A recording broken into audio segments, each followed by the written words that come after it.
It was Saturday morning. Orbie discovered that if you slither through the grass like a snake, the green of the grass rubs off onto your tummy and knees and elbows. Katie found out that when you practice making bubbles with bubble gum, a lot of it ends up stuck on your nose. And they both discovered that playing in the sun makes you thirsty. Mom was weeding her garden and Dad was reading the weekend paper. Dad took them into the kitchen. When Katie looked out the window, she saw Mom taking off her sun hat and wiping her forehead. Dad said, "I think Mom is thirsty too. She could use a tall glass of ice-cold lemonade." Then he pulled a bag of lemons out of the fridge. Orbie's eyebrows scrunched together and he made, "How can we drink lemons?" noises. Dad said they weren't going to drink the lemons, they were going to squeeze the lemons and make lemonade. Katie and Orbie, of course, wanted to help. After all hands were washed, Dad got out a funny-looking bowl that had a little hill in the middle.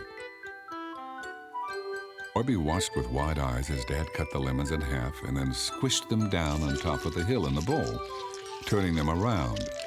Juice and bits of lemon came out and were caught in the bowl. Katie and Orbie smiled.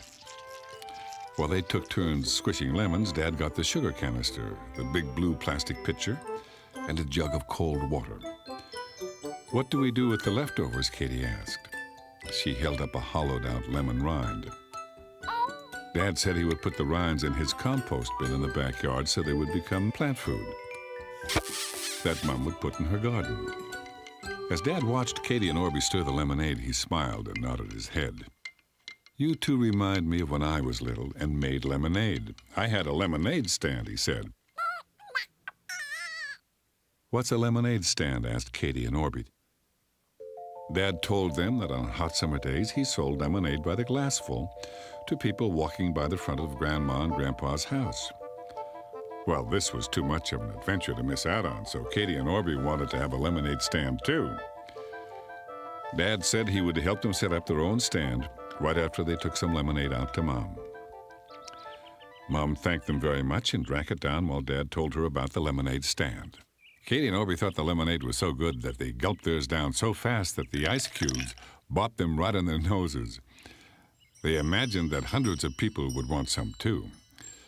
Dad said they could put the money they made into Katie's piggy bank. While Dad and Orbie carried the table out to the edge of the sidewalk, Mom and Katie got a big sheet of paper and some paints and brushes out of the house. Mom sketched out the words lemonade, 5 cents a glass, for Katie and Orbie to paint in bright colors. Katie and Orbie traced over Mom's letters.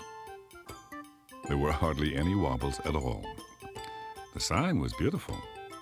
A few purple drips and 1 or 2 red splotches were hardly noticeable, and the big yellow lemons Orbie drew in the corners looked terrific.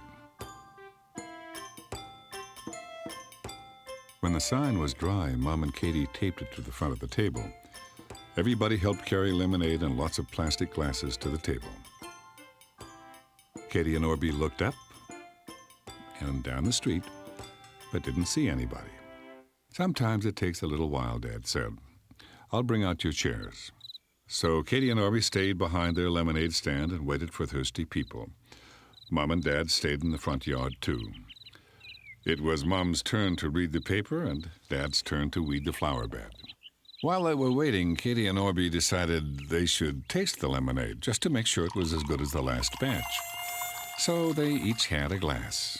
They were right, it was good. Little Butterfly thought it was good too because it flew around the blue pitcher several times. A little while later, tired of swinging their legs under their chairs, Katie and Orbie built a tall pyramid out of the plastic glasses. And just as they finished the pyramid, Yi Ping came over to see what they were doing. Katie asked her if she'd like to buy some lemonade. Yi Ping said she'd love to, but she didn't have any money. Orbie clucked and whimpered. Katie agreed. Didn't matter about the money. They would give Yi Ping some lemonade anyway.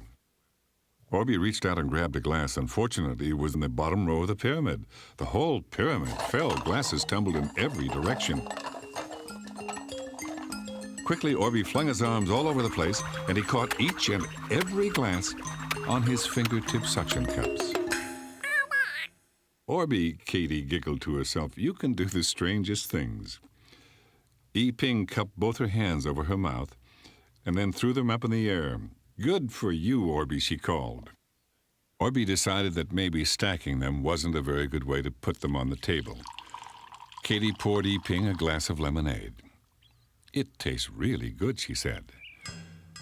Yi-Ping would have stayed and helped them sell lemonade, but she had to go and visit her grandfather. So with a slurp and a yum and a thank you, she was off. The day was getting warmer and warmer. Katie nodded as Orbie made "I'm hot" noises and eyed the blue pitcher. You're right, Katie said. Running a lemonade stand is hot, thirsty business. They poured themselves another drink. It sure was cool and refreshing. Katie looked up the street again and saw Mrs. Perrette walk around the corner. She was carrying grocery bags. I'll bet Mrs. Perrette is thirsty, exclaimed Katie as she waved in Mrs. Perrette's direction. Orbie jumped up and down to make sure Mrs. Perrette saw him. Mrs. Perrette headed over to the lemonade stand. My, what have we here? She asked kindly. Orbie honked in his excitement, and Katie answered, It's a lemonade stand, Mrs. Perrette. Would you like to buy some lemonade? And you know what? Mrs. Perrette said yes. Katie held a glass while Orbie tipped the pitcher, and tipped it some more, and tipped it further still.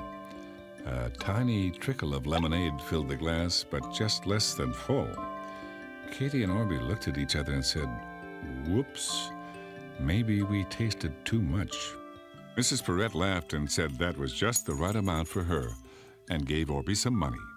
Mrs. Perrette enjoyed her lemonade, saying it was for sure the best lemonade she'd ever tasted. Orbie and Katie were proud. She thanked them very much, picked up her bags, and walked home. Katie and Orbie smiled huge smiles as they walked over to Mom and Dad. We sold all the lemonade, Katie exclaimed cheerfully. Dad said that it certainly went fast. Katie looked at Orbie, and they both giggled. It had a little help, she said. Yes, Dad agreed. I seem to remember having the very same problem.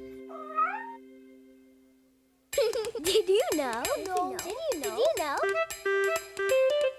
Did you know? Did you know? If you use your imagination, you and your friend can play a cloud game. Name the different things the shapes remind you of. Some can look like elephants or a tall dragon. Some may look like a map of Italy. Or even your best friend.